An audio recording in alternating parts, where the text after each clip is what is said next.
সাইয়েদনা ইব্রাহিম আলাইহিস সালামের পায়ের ছোঁয়া লেগেছিল একটা পাথরে।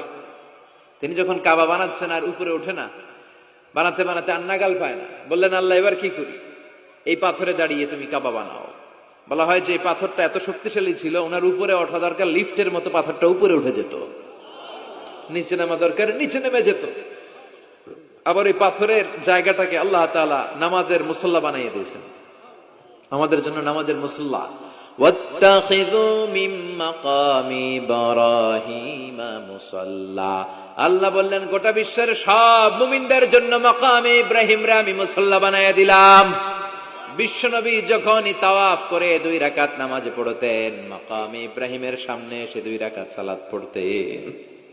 আমরাও যারা তাওয়াফ করি, প্রতিটা তাওয়াফের পরে এই মাকামে ইব্রাহিমের সামনে এসে নামাজ পড়তে হয়, জানেন না? পড়ছেন না আপনারা? হাজিরা পড়তে হয়। এই পাথরটা এখনো আছে।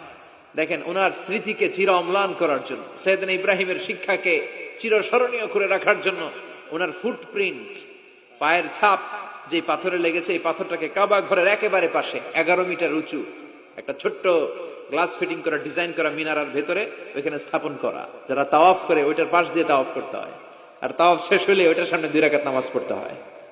বরকত আছে না নাই? ওনার পা লাগছে, এই জায়গা হয়ে গেছে মুসল্লা। এবার ওনার ছেলের পা লাগছে মরুভূমিতে, ওইটা হয়ে গেছে জমজমের কূপ। সাইয়েদনা ইসমাইল ওনাকে রেখে হাজার দৌড়াদৌড়ি শুরু করলেন, সাফা থেকে মারওয়া, মারওয়া থেকে সাফা। আহা, এখন এয়ার কন্ডিশন করা, 4 তলা এয়ার কন্ডিশন করা, এত সুন্দর পরিবেশ, এরপরে দৌড়াতে দৌড়াতে আমাদের ঘাম ছুটে যায়। না জানি সাইয়েদাতুনা হাজার কি কষ্ট করে সেখানে দৌড়াদৌড়ি করেছিলেন, না জানি উনার কি কষ্ট পোহাতে হয়েছিল। উনি সাফা থেকে মারওয়া একবার, মারওয়া থেকে সাফা একবার 7টা চক্কর দিলেন। এই 7টা চক্কর, এই দৌড়াদৌড়িটা আল্লাহর কাছে এত ভালো লেগেছে, কিয়ামত পর্যন্ত সব হাজীদের জন্য এই জায়গায় দৌড়াদৌড়ি করাটা আল্লাহ ওয়াজিব করে দিয়েছে। এটা না করলে আপনার হজই হবে না, এখানে দৌড়াদৌড়ি করা ওয়াজিব। দেখেন ওনার ওয়াইফের কাজ কত বরকতময়, উনি দৌড়াদৌড়ি করছেন, এখন আমাদের হজে যে দৌড়াদৌড়ি করা লাগে। সুবহানাল্লাহ পড়বেন না? সাইয়েদনা ইসমাঈল আলাইহিস সালামকে মরুভূমির মধ্যে রেখে উনি দৌড়াদৌড়ি করলেন, পানি নাই, পানির অভাব, দৌড়ে আসলেন। এসে দেখে সাইয়েদনা ইসমাঈল আলাইহিস সালামের পায়ের ধাক্কায় জমজমের পানি বেরোতে শুরু করছে, কল কল কল কল করে আওয়াজ।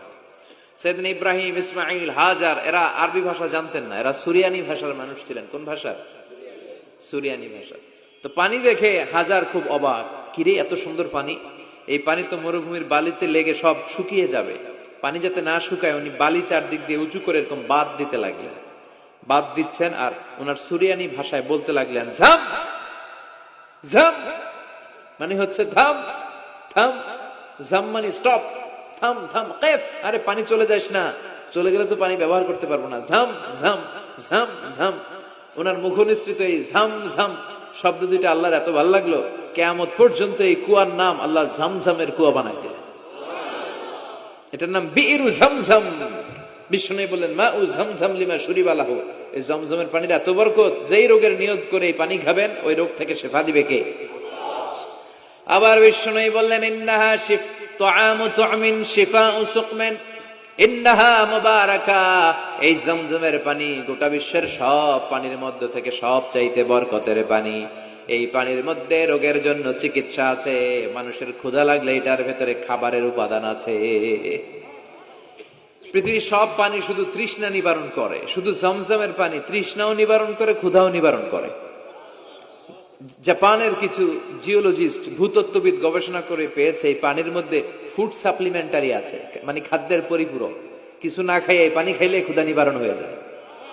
আবার বিশ্বনবীকে যখন সিনা চাক করা হবে, মেরাজ রজনীতে সাইয়েদনা জিব্রাইল বিশ্বনবীর গলা থেকে নাভি পর্যন্ত পুরোটা কেটে হৃদয়টা বের করে এই ঝমঝমের পানি দিয়ে ধৌত করেছিলেন। তার মানে এই ফ্যামিলি যেইখানে হাত লাগাইছে ওইখানে বরকত আছে না নাই? যেখানে হাত ওইখানে বরকত। বাবা পা লাগাইছে মাকাম ইব্রাহিম, ছেলে পা লাগাইছে জমজমের কুয়া, হাজার দৌড়াদৌড়ি করেছে, আস-সা'য়ু বাইনা সাফা ওয়াল মারওয়া হজের মধ্যে ওয়াজিব করে দিয়েছে কে?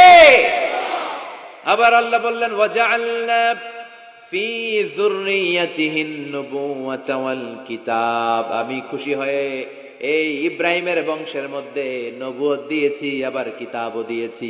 সুবহানাল্লাহ বলেন। তিনি নবুয়ত দিয়েছেন। পৃথিবীতে যত নবী আসছে সব সাইয়েদনা ইব্রাহিমের নাতিপুতি, সব কি বিশ্বাস হয় না?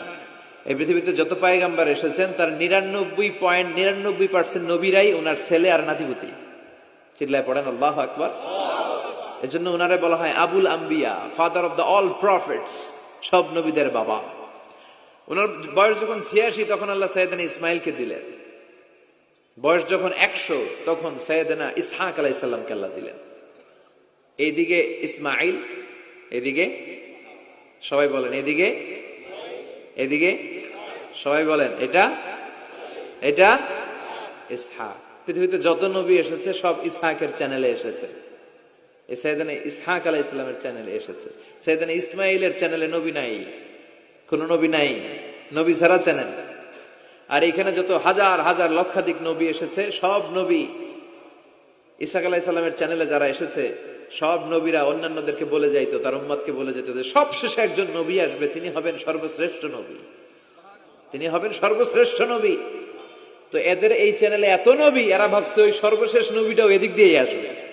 কিন্তু আল্লাহ হাজার হাজার লক্ষ নবী এই চ্যানেলে পাঠালেন, কিন্তু সর্বশেষ নবীটা এখানে পাঠালেন না। সর্বশেষ চ্যানেলের নবীটা আল্লাহ এই চ্যানেলে পাঠায় দিলেন। সর্বশেষ নবীটা সাইয়েদনা ইসমাইলের চ্যানেলে এসেছে। এজন্য ওরা হচ্ছে বানি ইসরাইল আর আমরা হচ্ছি বানি ইসমাইল। সুবহানাল্লাহ পড়বেন না? উনার ধর্ম, উনার চেইন থেকে ইহুদিবাদ, খ্রিস্টবাদ, ইসলাম, এই তিন ধর্মের জন্য। ইহুদিবাদও আল্লাহর দেয়া ধর্ম, খ্রিস্টবাদও আল্লাহর দেয়া ধর্ম, কিন্তু আল্লাহর দেয়া শরীয়তের উপর ওরা অবশিষ্ট থাকে নাই, থেকেছে শুধু ইসলাম, ঠিক কিনা? এজন্য আমরা প্রত্যেক নামাজে পড়ি গায়রিল মাগদুবি আলাইহিম ওয়ালাদ-দাল্লিন। ও আল্লাহ, গায়রিল মাগদুব, যাদের উপর তোমার রাগ ক্রোধ, তাদের পথ আমরা চাই না, ওরা হলো ইহুদিরা। ওয়ালাদ-দাল্লিন, আর যারা ভ্রষ্ট তাদের পথও চাই না, এরা হলো নাসারারা। তিন ধর্মের গোড়া সাইয়েদনা ইব্রাহিমের সাথে লেগেছে। এজন্য এই তিন ধর্মকে একসাথে বলে কম্পারেটিভ রিলিজিয়ন, তুলনামূলক ধর্মতত্ত্বের ভাষায় আব্রাহামেটিক ফেইথ। কি বলে? আব্রাহামেটিক ফেইথ বলে। এজন্য ওনাকে বলা হয় আবুল আম্বিয়া। সব নবীরা এই চ্যানেলে এসেছে, তার মানে সব নবী সাইয়েদনা ইব্রাহিমের নাতিপুতি। আবার এই প্রতিটা নবীর জন্য আল্লাহ তাআলা আকাশ থেকে কিতাব নাজিল করেছেন। চিল্লায় বলেন ঠিক কিনা? আল্লাহ বলে ইব্রাহিম তোমারও আমি কিতাব দিলাম। সাইয়েদনা ইব্রাহিম আলাইহিস সালামের উপর কিতাব আছে না নাই? ওই কিতাবের নাম কি? কে পারে? ইন্না হাযা লাফিস সুহুফিল উলা সুহুফি ইব্রাহিম ওয়া মূসা। সুহুফি ইব্রাহিম, সাইয়েদনা ইব্রাহিমকে আল্লাহ তাআলা সহিফা দান করেছেন। চিল্লায় পড়েন আল্লাহু আকবার। আবার এই নবীর নামে আল্লাহর কোরআনে একটা সূরা আছে না নাই? কথা কন, কি নাম সূরা?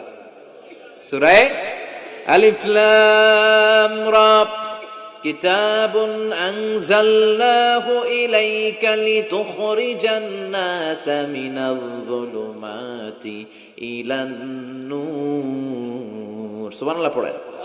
আলিফ লাম রা, I have revealed this holy and sacred book unto you in order to lead the mankind out of darkness into the light. ও নবী, আমি এই কিতাবকে আপনার কাছে পাঠিয়েছি অন্ধকারাচ্ছন্ন মানুষগুলোকে অন্ধকার থেকে আলোর দিকে নিয়ে যেতে। এই কোরআনের ভেতরে আলো আছে না নাই? সবকিছুর সমাধান আছে না নাই? সমাধান চাও যদি জীবনে মরণে, ফিরে যাও খুঁজে নাও, চোখ রাখো কোরআনে। সুবহানাল্লাহ পড়েন। চোখ রাখবেন কোথায়? নাকি মোবাইলে, না টিভিতে, না এটিএন বাংলার পর্দায়? আসিতেছে আগামী শুক্রবার রঙিন পর্দায়, চোখ রাখুন এটিএন বাংলায়। এটিএন বাংলায় চোখ রাখবেন? কই রাখবেন? সমাধান চাও যদি জীবনে মরণে, ফিরে যাও খুঁজে নাও, চোখ রাখো কোরআনে। ঠিক কিনা?